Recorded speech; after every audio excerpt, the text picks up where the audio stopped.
Hello everyone, I hope you all are fine at your home. So बच्चों previous video यानी कि जो हमने लास्ट वीडियो हमने पढ़ी थी उसमें हमने हेजनबर्ग अनसर्टेनिटी प्रिंसिपल के बारे में पढ़ा था। बेसिकली बात करें तो ड्यूअल नेचर ऑफ मैटर हम लोग पढ़ चुके हैं, जिसमें हमने डी ब्रोगली और हेजनबर्ग दोनों पढ़ा। लेकिन दिक्कत क्या आई? दिक्कत देखो आई किसमें? हेजनबर्ग का नाम जैसे क्या था, उसमें एक अनसर्टेनिटी प्रिंसिपल दिया। अब देखो जैसे ही बोर्ड ने हमें क्या बताया, बोर्ड ने कहा कि जो इलेक्ट्रॉन है, इलेक्ट्रॉन क्या करता है, एक फिक्स ऑर्बिट में रिवॉल्व कर रहा है, ठीक है। लेकिन जैसे ही अनसर्टेनिटी प्रिंसिपल आया और इलेक्ट्रॉन को जब जैसे ही एक फोटोन स्ट्राइक हुआ तो उसने एक्सपेक्ट क्या किया था कि जो इलेक्ट्रॉन है वो अपने एक फिक्स ऑर्बिट के पाथ में ही क्या होना चाहिए, रिवॉल्व करना चाहिए। बट उसने तो एक ट्रेजेक्ट्री बना ली, यहां से क्या कर लिया, पाथ डेविएट कर लिया, यानी कि पाथ जो था इलेक्ट्रॉन का, उसकी जो पोजीशन थी वो फिक्स नहीं हो पाई, ठीक है। यानी कि वो जो idea of certainty in position और वेलोसिटी था, उसने बोर्स पिक्चर को ओवररूल कर दिया, जो क्या बता रहा था, फिक्स ऑर्बिट के बारे में बता रहा था। तो ये जो जितना भी तामझाम हम लोगों ने पढ़ा था, ये रिलेट करता है क्लासिकल मैकेनिक्स से। किससे करता है? क्लासिकल मैकेनिक्स से रिलेट करता है। अब क्या हुई, इस चीज की टेंशन क्रिएट होनी शुरू हो गई कि किस तरीके से इलेक्ट्रॉन की पोजीशन को, एग्जैक्ट पोजीशन का पता लगाया जाए, ठीक है। तो बहुत ज्यादा जो साइंटिस्ट थे उन्होंने सोचना शुरू किया, काम करना शुरू किया एटम के मॉडल के ऊपर। तो क्या हुआ, ड्यूअल नेचर के ऊपर ऑफ कोर्स, तो एक नई अप्रोच निकल कर आई and that approach is known as quantum mechanics. क्या है वो नई approach? That is quantum mechanics, ठीक है। क्या है? Quantum mechanics. और इसको हम क्या बोल सकते हैं? वेव मैकेनिक्स भी बोल सकते हैं।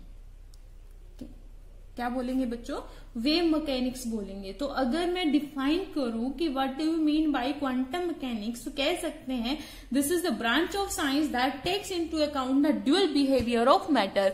जो एक्चुअल में ड्यूअल बिहेवियर ऑफ मैटर को क्या करता है, एक्सप्लेन करता है और उनको साथ लेकर चलता है, और एक तरीके से क्या है, उन ड्यूअल बिहेवियर की थ्योरेटिकल एक्सप्लेनेशन है, ठीक है। Quantum mechanics is a theoretical science which deals with the study of motion of the microscopic object, ठीक है। किससे डील करता है? माइक्रोस्कोपिक ऑब्जेक्ट की, माइक्रोस्कोपिक कोई भी ऑब्जेक्ट है उसके मोशन से, and which have both observable wave like particle behaviour, observable wave like particle like properties, ठीक है। ऑब्जर्वेबल यानी कि ऑब्जर्व की जा सकती है, वेव लाइक और पार्टिकल लाइक प्रॉपर्टीज, ठीक है। और इसको हम क्या कहते हैं? मॉडर्न क्या मैकेनिक्स भी बोलते हैं, और मेनली क्या बोलते हैं इसको? क्वांटम मैकेनिक्स हम बोलते हैं। अगर क्वांटम मैकेनिक्स की डेवलपमेंट की बात करें तो इसको इंडिपेंडेंटली 1926 में क्या किया गया था? इंडिपेंडेंटली बात चले अलग अलग, ठीक है। तो 1926 में कौन आए बच्चे? ठीक है, वर्नर हेजनबर्ग, ठीक है। और कौन आए? इरविन स्क्रोडिंगर,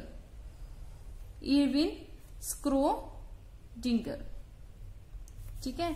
इन्होंने क्या बताया था? इन्होंने हमें इंट्रोड्यूस करवाया क्वांटम मैकेनिक्स से, ठीक है। अब जो स्क्रोडिंगर था, ये जो स्क्रोडिंगर थे, उन्होंने क्या बताया? एटम के मॉडल को एक्सप्लेन किया, प्रपोज किया, जिसमें उन्होंने कहा कि जो क्या है पार्टिकल, वो दो ड्यूअलिटी ऑफ मैटर रखता है, यानी कि जो मैटर है वो ड्यूअलिटी रखता है, यानी कि वेव लाइक कैरेक्टर भी रखता है और पार्टिकल लाइक कैरेक्टर भी रखता है, ठीक है।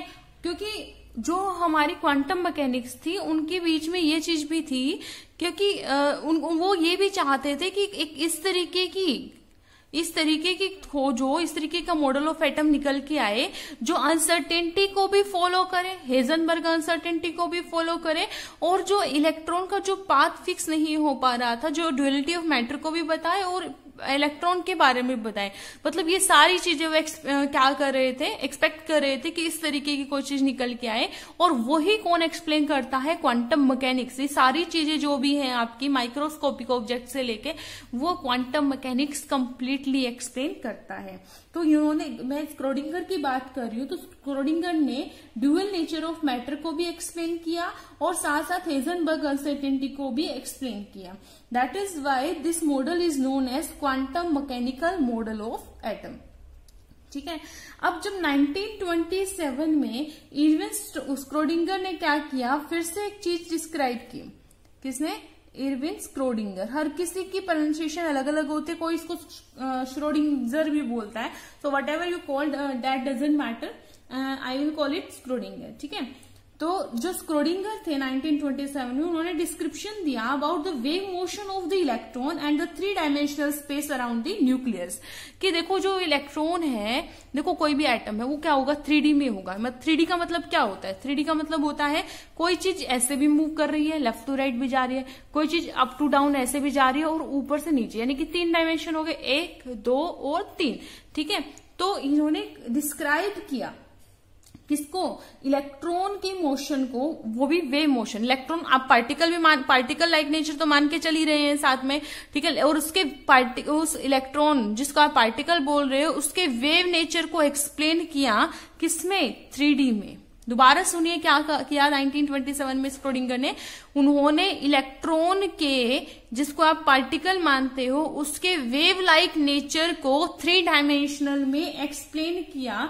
और जब उसको एक्सप्लेन किया कि इलेक्ट्रॉन जो है 3 डायमेंशनल में अराउंड द न्यूक्लियस किस तरीके से एक्सप्लेन कर रहा है, उस पर बेस्ड एक मैथमेटिकल इक्वेशन भी दी, and that mathematical equation is known as Schrodinger wave equation, and that equation is very very famous equation.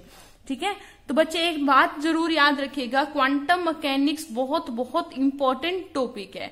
ठीक है, हम जो है इस लेवल में यानी कि +1 क्लास में जो पढ़ रहे हैं, वो अगर कोई चीज इतनी बड़ी है तो हम सिर्फ इस चीज का इतना सा पार्ट, मतलब एक जो पॉइंट होता है ना, वो हम यहाँ पर पढ़ रहे हैं। यानी कि क्वांटम मैकेनिक्स आज के टाइम में इतनी ज्यादा वाइड है, इतना बड़ा रोल है। फिजिक्स के अंदर हम क्वांटम मैकेनिक्स पढ़ते हैं। एक तरीके से अगर मैं आपको डायरेक्टली बोलूं तो क्वांटम मैकेनिक्स को बोरो ही फिजिक्स से किया गया है। ठीक है, तो जो क्वांटम मैकेनिक्स है बहुत वाइडली फैला हुआ है। यहाँ पर एक तरीके से एक जस्ट छोटा सा इंट्रोडक्शन पढ़ रहे हैं कि क्वांटम मैकेनिक्स कैसे आया है।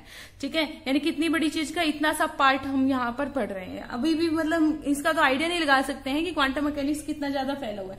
तो स्क्रोडिंगर, इनका बहुत ज्यादा नाम है। कभी सोचो कि ऐसे कोई नाम है, अपना नाम बनाना। अब आपको लग तो रहा है उल्ट नाम, इतना अजीबोगरीब नाम है, पर इस नाम को हम बार बार बोल रहे हैं, तो ये नाम कमाना अपने आप में क्या है, बहुत बड़ी चीज है। तो स्क्रोडिंगर ने एक इक्वेशन दी, and that equation is known as Schrodinger wave equation. ठीक है, और वो इक्वेशन क्या थी? वो है बच्चे 3 डायमेंशनल है, तो तीनों एक्सिस की बात करेंगे, x axis, y axis and z axis, तीनों एक्सिस की। तो that equation is curl square psi over curl x square, plus में curl square psi over curl Y square, plus में curl square psi over curl Z square, plus में 8 pi square m upon में h square into में e minus we psi equals to 0। अब आप हो गए confuse कि क्या लिख दिया मैम, हमें तो कुछ भी पल्ले नहीं पड़ा। तो सुन देखिएगा क्या है ये कर्ल क्या है। कुछ बुक्स में आपको डी भी लिखा मिल सकता है। ठीक है, देखो आपने 3 फॉर्म्स पढ़ी होंगी, मैथ में पढ़ी है, फिजिक्स में पढ़ी होंगी। डेल्टा आप लोगों ने पढ़ा है, इसको भी डेल्टा, स्मॉल डी को भी डेल्टा बोल सकते हो, और इस कर्ल को भी आप डेल्टा बोल सकते हो। ठीक है, तो इनमें डिफरेंस क्या है? जो डेल्टा यूज किया जाता है, जैसे मैंने डेल्टा ई लिख दिया, तो डेल्टा ई मैंने कहा डिफरेंस है, चेंज है। ठीक है, चेंज आया 2 एनर्जी के बीच का। तो ये जो डेल्टा, यही वाला जो डेल्टा होता है, ये लार्ज चेंज को बताता है, यानी कि एक फाइनाइट क्वांटिटी। डी जो होता है उससे स्मॉल चेंज के बारे में, मतलब जो वैल्यू बहुत छोटी होती है उनके चेंज के बारे में। और जो होता है ये जो इसको कर्ल है, ये इससे भी ज्यादा स्मॉल चेंज के बारे में बताते हैं, क्योंकि हम माइक्रोस्कोपिक ऑब्जेक्ट पढ़ रहे हैं ना, तो छोटी छोटी वैल्यूज होती हैं बहुत ज्यादा। ठीक है, अब ये स्क्वायर क्या है, एक्स क्या है, ये डेरिवेटिव फॉर्म है। तो अगर आपने डेरिवेशंस के बारे में पढ़ा है तो वेल एंड गुड, एक छोटा सा आइडिया दे देती हूँ। डेरिवेशन एक तरीके से एक ऑपरेशन लगाया जाता है किसी भी वैल्यू के ऊपर। ऑपरेशन जैसे आप मल्टीप्लीकेशन, डिवाइड, ये क्या होता है ऑपरेशन लगाना। तो जैसे मान लो आपको कोई वैल्यू दे दी वेरिएबल थिंग्स की को लेकर। ठीक है, डिफरेंशिएशन का मतलब होता है तोड़ना, टुकड़ों में बांटना। तो मान लो आपको एक्स ग्रे दे दिया, तो कहेगा इसका डिफरेंशिएशन बताइए। तो डिफरेंशिएशन में होता है क्या है, बेसिकली जो पावर होती है बच्चे वो कहाँ आ जाती है, आगे। ठीक है, तो अगर एक्स की पावर एन की बात करूं तो वो होता है एन एक्स की पावर एन माइनस 1। ठीक है, तो उसको मैं कैसे लिखती हूँ, किसी के रिस्पेक्ट में हम इसको देखते हैं ठीक है। तो मान लीजिए यहाँ पर मैंने कुछ भी ले लिया d/dx, तो इसको मैं लिखती हूँ d/dx और x स्क्वायर का। तो ये जो x स्क्वायर के ऊपर जो ऑपरेशन लगा है वो लगा है डिफरेंशिएशन का, और किसके रिस्पेक्ट में x, तभी इसके ऊपर लग गया। तो ये क्या हो जाएगा 2x टू की पावर -1, तो ये क्या हो जाएगा 2x।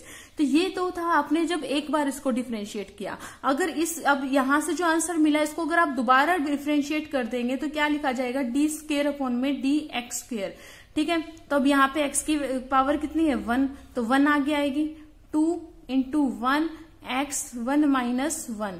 ठीक है। तो यहाँ पर क्या बचा 2x की पावर 0, किसी की पावर 0 यानी कि 1, तो d²/dx² आपको क्या मिला 2। तो मैं यहाँ पर ये नहीं सिखा रही, मैंने आपको सिर्फ अभी यहाँ पर ये बताया कि हमने यहाँ पर इसको डबल डिफरेंशिएट किया, तो ये डबल डिफरेंशिएशन की वैल्यू है। ठीक है। तो ये क्या थी स्क्रोडिंगर वेव इक्वेशन थी बच्चों। ठीक है। जहां पर x, y और z क्या है कोऑर्डिनेट्स हैं। क्या है कोऑर्डिनेट्स हैं। कोऑर्डिनेट्स किसके हैं पोजीशन के, किसकी पोजीशन के ऑफ इलेक्ट्रॉन पोजीशन के, यानी कि किस एक्सिस में प्रेजेंट है। तीनों एक्सिस के बारे में बता रहे हैं ना, 3 डायमेंशनल में बात कर रहे हैं। तो देखिए ये क्या नहीं बता, देखो हमें क्या क्या फाइंड आउट करनी थी, पोजीशन और मोमेंटम बात कर रहे थे ना हम लोग, तो वो सब चीजें यहाँ पर आने वाली है, देखना ध्यान से। ठीक है। तो पोजीशन इसने एक्सप्लेन कर दी इलेक्ट्रॉन की। ठीक है। अब यहाँ पर जो E दिया हुआ है, E यहाँ पर क्या है टोटल एनर्जी है, टोटल एनर्जी है किसकी बच्चों इलेक्ट्रॉन की। V यहाँ पर क्या है पोटेंशियल डिफरेंस है, सॉरी पोटेंशियल एनर्जी है। ठीक है। उसके बाद में अगर मैं यहाँ पर M की बात करूं तो M क्या है मास है इलेक्ट्रॉन का।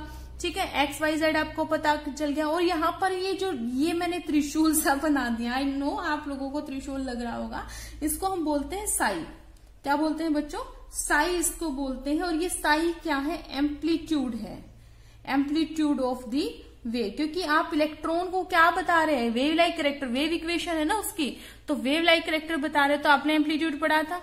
ये क्या होता है किसी वेव का एम्पलीट्यूड, तो ये क्या है उसके एम्पलीट्यूड के बारे को बताता है। ठीक है। तो यहां से ये क्या आया ये क्या निकल के आई आपकी स्क्रोडिंगर इक्वेशन। अगर स्क्रोडिंगर वेव इक्वेशन को शॉर्ट में लिखा जाए तो इस तरीके से लिखते हैं। ठीक है। ये ऑपरेटर होता है कि इसके ऊपर ऑपरेटर लगाया गया है h psi is equal to e psi, h psi is equal to e psi। अब यहां पर h क्या है बच्चों, ये इसकी शॉर्ट फॉर्म है, ये क्या है इसकी शॉर्ट फॉर्म है। h यहां पर क्या है h है आपका मैथमेटिकल ऑपरेटर है, इसको हम बोलते हैं हैमिल्टोनियन ऑपरेटर, हैमिल्टोनियन ऑपरेटर। ठीक है। तो ये था आपका सॉल्यूशन ऑफ स्क्रोडिंगर इक्वेशन। अब कई बार क्या होता है कई बच्चों के मन में आ जाता है कि किस तरीके से ड्राइव हुआ, कैसे आया कैसे नहीं आया। तो एक छोटा सा मैं आपको यहाँ पर डेरिवेशन बता देती हूँ, which is not beneficial for beneficial word तो आई थिंक सही नहीं रहेगा, मतलब which is not useful for your exam point of view, but आपकी नॉलेज के लिए मैं इसका एक डेरिवेशन जो है वो आपको बता देती हूँ। ठीक है। तो देखिए बच्चों अब यहाँ पर आप जो स्क्रोडिंगर वेव इक्वेशन लिखते हैं वो अभी हमने बात की वो किसके इक्वल लिखते हैं h psi is equal to e psi के इक्वल। ये क्या है एक ऑपरेटर है वेक्टर क्वांटिटी। ठीक है। इसके इक्वल लिखते हैं। एक्चुअल में ये क्या बताता है टोटल एनर्जी, ये क्या है टोटल एनर्जी है। टोटल एनर्जी होगी कैसे, एक इलेक्ट्रॉन की टोटल एनर्जी किससे रिलेट करते हो, यानी कि उसकी काइनेटिक एनर्जी प्लस में उसकी potential energy. Kinetic energy plus में पोटेंशियल एनर्जी क्या होगी टोटल एनर्जी। तो काइनेटिक एनर्जी को मैं यहाँ पर एक ही कोऑर्डिनेट लेकर चल रही हूँ एक्स एक्सिस में। ठीक है। फिर उसके अकॉर्डिंग हम वाई एक्सिस जेड एक्सिस का निकाल सकते हैं। एक्स एक्सिस में मान के चल रही हूँ तो काइनेटिक एनर्जी को मैं यहाँ से के से रिप्रेजेंट करती हूँ और पोटेंशियल एनर्जी को वी से रिप्रेजेंट कर रही हूँ, और इसको अगर एक्स एक्सिस पढ़ रही हूँ तो मैंने यहाँ पर एक्स लगा दिया। तो जो बच्चों टोटल एनर्जी होगी वो किसके सम के इक्वल होगी, वो काइनेटिक एनर्जी प्लस में पोटेंशियल एनर्जी के इक्वल होगी। किसके इक्वल है ई साई के इक्वल।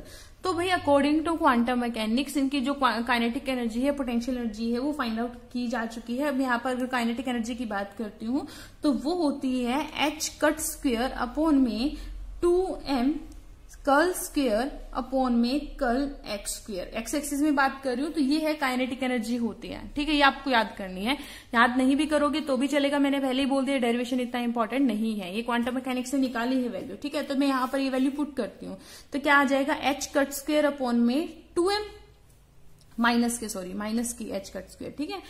कर्ल स्क्वायर अपॉन में कर्ल एक्स स्क्वायर प्लस में ये क्या है पोटेंशियल एनर्जी Vx। ठीक है। और ये यहाँ पर क्या था, साई भी तो था, यहाँ पर साई बाहर ले लिया मैंने, ये रहा psi is equal to E sine. Got it. अब मैं क्या करती हूँ, यहां से साई की अंदर मल्टीप्लाई करा देती हूँ। तो नेक्स्ट स्टेप में क्या होगा, minus h cut square over 2m curl square upon में curl x square psi plus में वी एक्स, ठीक है, is equal to e psi. अब इस वी एक्स को मैं इस तरफ लेकर चली जाती हूँ, क्या बनेगा देखिए, minus h cut square upon में 2m कर्ल स्क्वायर अपॉन में curl x square psi is equal to e, अब यहां पर इससे तो साई मल्टीप्लाई था, e psi minus we psi, ठीक है, e psi minus we Sai.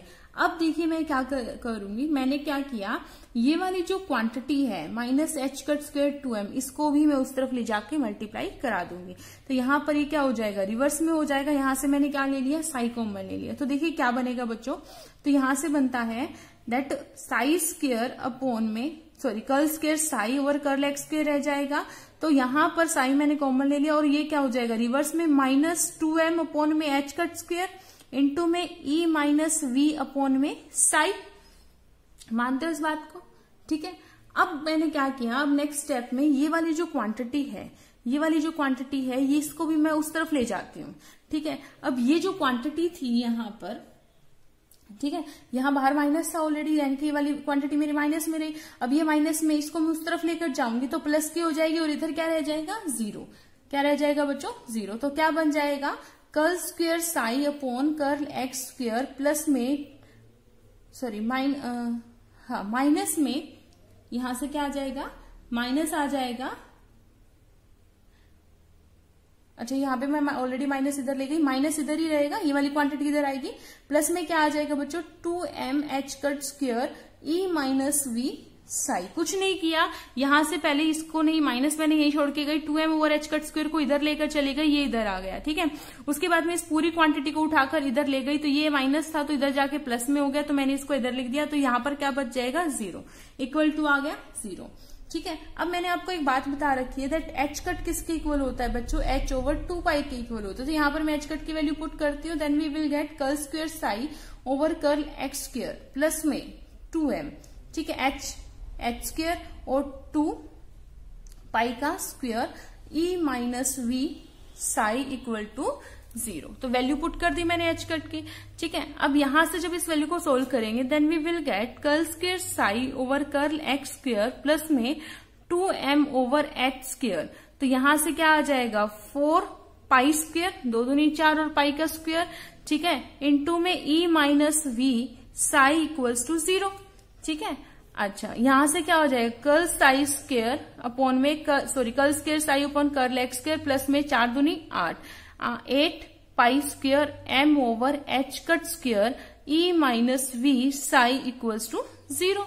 तो ये क्या आ गया, आपका हैमिल्टोनियन ऑपरेटर निकल के आ गया फॉर एक्स एक्सिस। ऐसे आप वाई एक्सिस के लिए निकाल सकते हो, ऐसे आप जेड एक्सिस के लिए निकाल सकते हो। तो जब इन तीनों के लिए निकाला गया तो हमने क्या कर दिया, इनको कंबाइन कर दिया। That will be curl X curl square psi curl x square plus curl psi upon में कर्ल वाई स्क्वायर प्लस में कर्ल स्क्वायर साई अपॉन में curl Z square E minus V 8 pi square m over H cut square E minus we psi equals to zero, ठीक है। इस तरीके से क्या हुआ था बच्चों, ये डेरिवेशन निकल के आया था, ठीक है। हालांकि शुरू में क्या हुआ था, स्क्रोडिंगर वेव इक्वेशन को जल्दी से एक्सेप्ट नहीं किया गया, लेकिन आज के टाइम में इतना धीरे धीरे इसकी एक्सेप्टेंस बढ़ी थी। और आज के टाइम में मैंने आपको पहले ही बता दिया गया है, बहुत सारी एक्सपेरिमेंटल थिंग्स यहाँ से फाइंड आउट की जाती है, बहुत सक्सेसफुली क्या किया गया है, ये इंटरप्रेट किया गया, ठीक है। सो आज के वीडियो में सिर्फ इतना ही बच्चों। नेक्स्ट जो हमारी वीडियो रहेगी उसमें हम पढ़ेंगे Schrödinger wave equation hydrogen atom पर किस तरीके से अप्लाई की गई थी, ठीक है। हाइड्रोजन एटम पर स्क्रोडिंगर इक्वेशन, यानी कि हाइड्रोजन में 1 इलेक्ट्रॉन होता है, तो वहां से हाइड्रोजन एटम पर स्क्रोडिंगर वेव इक्वेशन कैसे अप्लाई की गई, उसकी एनर्जी कैसे फाइंड आउट की गई, क्योंकि ये क्या है, एक सक्सेसफुल मॉडल साबित हुआ था, ठीक है। सो जो हमारे नेक्स्ट जो वीडियोस होंगी, ठीक है, वो और भी ज्यादा इंटरेस्टिंग होने वाले हैं। सो अपना इंटरेस्ट बनाए रखिएगा, पढ़ते रहिए, अपना ध्यान रखिए। Thank you so much.